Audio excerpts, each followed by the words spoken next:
this is gonna be a trial run. It's gonna be my first video blog, trying it out. Ironically, I'm trying it out on the way to training as I'm driving. Probably not the safest thing, but sometimes you gotta do what you gotta do. Have time. So this blog, we're gonna talk about the Worlds, give a little rundown of my matches, and maybe a little bit of what I learned out there. So maybe like a couple days ago, a week ago, somewhere around there, I competed at the 2014 IBJJF Brazilian Jiu-Jitsu World Championships. I had a real good training camp.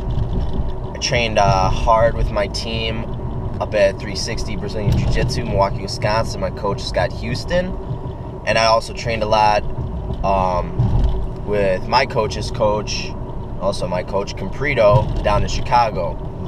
Me and my friends, Dan Borovic, Mass Pascal, and Joe Thrasher, we were making a lot of sacrifices. We were driving down 2 days a week to train with the team down there, get some hard training in with the other guys who were going out to Worlds from there, and they were doing the same. They were coming up by us on Sundays.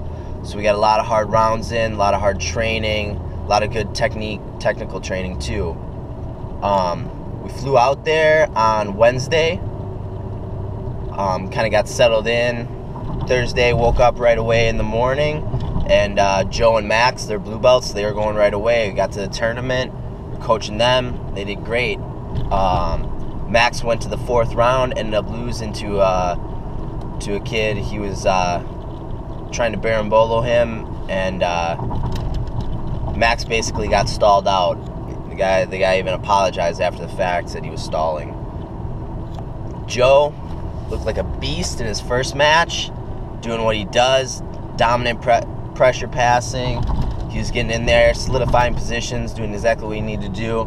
His second match, the guy, again, just stalling. I think the guy attempted one guard pass the entire match, and Joe was basically dictating the action, but lost by 2 points. So rough one. Went back after that. We went out to the beach a little bit, which I haven't really done on previous trips. Usually I just like to focus on jiu-jitsu. I like to sit and watch the tournament and just focus, even though I go on Friday. This time it was a little bit different. Went to the beach. The other guys wanted to, and in hindsight, I think it was really good. It allowed me time to kind of relax. We hung out, swam a little bit, tried our hand at body surfing, which is pretty awesome. By the way, it was my first time even getting to swim in the ocean, in spite of going out to California like 3 or 4 times. So it was a ton of fun. It gave my mind a little bit of rest and not having to think about the next day. It was a good mental relaxing situation. The other guys, they wanted to go out and get something to eat at night. I was really underweight. I could have eaten, but I'm just never really hungry the night before a tournament or the day of. I don't know if that's from wrestling or what it's from, but I opted. I went to the hotel room, did some hot tubbing, sat in the hot tub, kind of got loosened up a little bit. I took a nice cold shower. Look up the benefits on cold showers. They're awesome. Pretty much all I take now. Did some breathing exercises, meditate a little bit, called my parents, just hung out. That's pretty much what I did on Thursday night. Friday we got up, went to the tournament. It was good. I wasn't nervous at all. It was pretty run of the mill for me. I actually get less nervous for the Worlds than I get for any other tournament. Probably get more nervous for Chicago Opens or little local tournaments. I just been out to the Worlds so much, don't really get that nervous anymore. Of course, everyone gets nervous, but I'm used to the environment, used to the energy in the pyramid, and the people walking around. I'm kind of used to it, and I thrive off it, I think, a little bit. So it was cool. Me and my boy Dan I was fighting the middleweight division. He was fighting the middle heavy, so we were kind of in the bullpen around the same time. We were in different, this time was a little bit different. Usually they have one big bullpen and then kind of like a little feeding area. This time they had one big bullpen and then two little bullpens, depending on what side of the mats you were. So he was in one side of the bullpen, I was in the other side.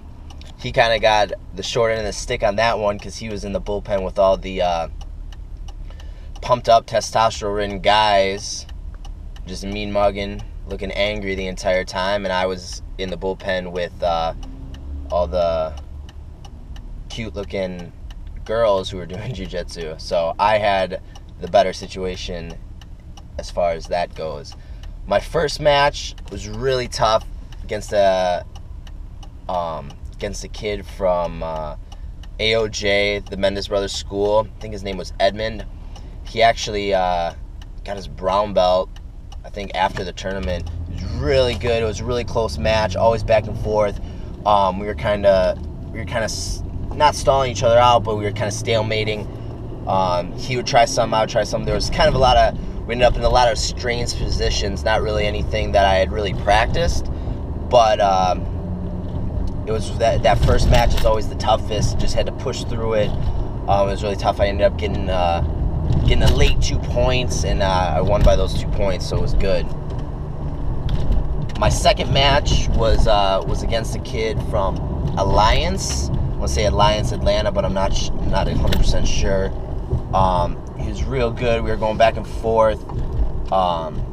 He swept me, I swept him, and then he put me in the 50-50. I'm not a big fan of the 50-50. I think it can get kind of boring. I do attack some things from the 50-50, but it's not a place I like to stay.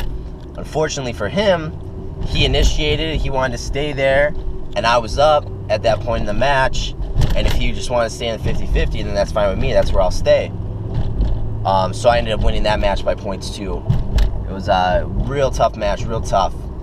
My third match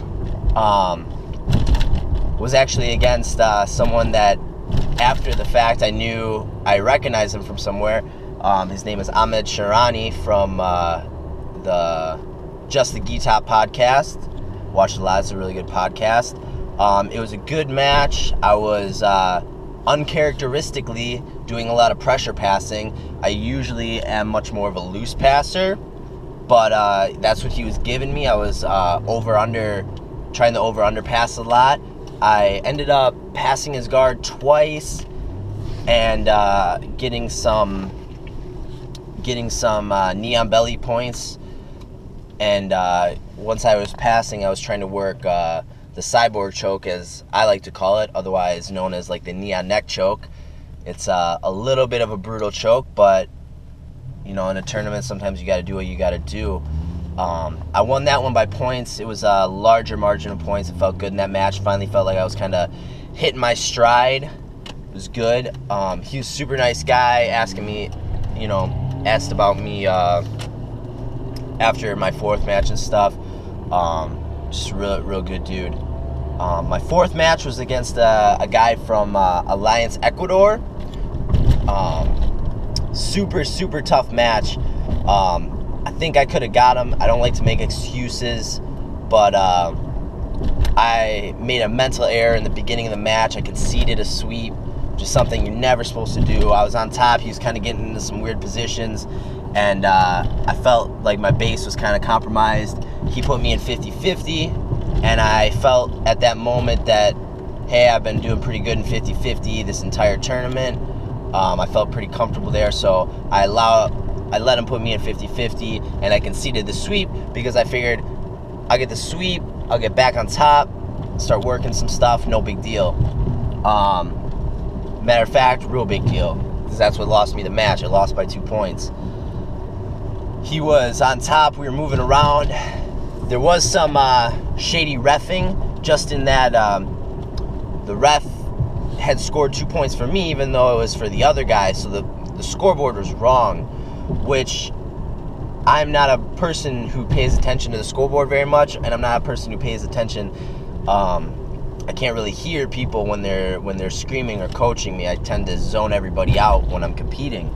So it wasn't until the last minute of the match that me and my competitor, that he like really addressed the score, and that we realized that, hey, I'm now down, he's actually up, and vice versa. So the roles were kind of reversed throughout the beginning of the match. He was on the attack, I was trying to do stuff, and it was kind of reversed at that point. I didn't want to go out, I didn't want to lose. I'd obviously trained really hard, I was pushing, I was that last minute I was trying anything I could do, anything. I was trying every sweep I knew just to try and get those 2 points back. I shooting double legs, and even in the last 30 seconds or so of the match, I hit a pretty awesome Uchimata, which I think is the only judo throw I've ever hit in competition ever, on him. But we were out of bounds, so unfortunately I didn't get the 2 points. I only got an advantage for it, but it was still pretty cool. He ended up winning by those 2 points that I conceded earlier in the match. It was a tough match. He was a really good dude. He had a lot of good things to say about me, but it was kind of bittersweet, especially because at one point we were in the 50-50. I put him in the 50-50 armbar, which shout out to Keenan Cornelius, because that's where I first saw him do it. And I swear I popped his arm like 5 or 6 times. I was cranking on that thing real hard. I wanted it. He wanted to escape a little bit more than I wanted to finish, but I was doing everything to finish. I guess he just didn't come all the way from Ecuador for nothing. So it was a tough match. Real good dude. You know, there's not a lot. You never really have anything bad to say about your opponents after a jiu-jitsu tournament. All in all, it was a good tournament, but it was disappointing in that it was then the 3rd year in a row that I've been bounced the 4th round. The 3rd year that I've made it to the top 10 in my weight division and not been able to solidify the match. 3rd year where I've come up short on my goals. And even now, every day I think about it, and it pains me. It's like a bad taste in my mouth. Something that just is going to haunt me. But the good thing about it is that I firmly believe that sometimes we have to learn the same lessons over and over again because we haven't learned what God wanted us to get from that lesson. So obviously there were some things that I didn't learn the past 3 years, getting bounced 4th round every time, and I need to address those things. And so that's what I'm doing now. I'm looking back, I'm looking the things that I haven't been doing, the things I have been doing, what's been working, what hasn't been working, and I'm trying to address those situations. I'm gonna come back stronger. I'm gonna come back better, and I'm gonna get my goal. I'm gonna become a world champion. I'm gonna become an absolute champion, and that's all there is to it. Can't really dwell on the past. Past is in the past. On the next tournament, I'm doing 5 grappling Illinois coming up at end of June, and I'm gonna be better than I was a couple weeks ago at the Worlds. So that's really all there is. To say I'm not disappointed or that it doesn't matter, it would probably be a lie. It does matter. I am disappointed, but I'm not going to dwell on it. So that is that for this first video blog. Hope you guys enjoyed it. Os.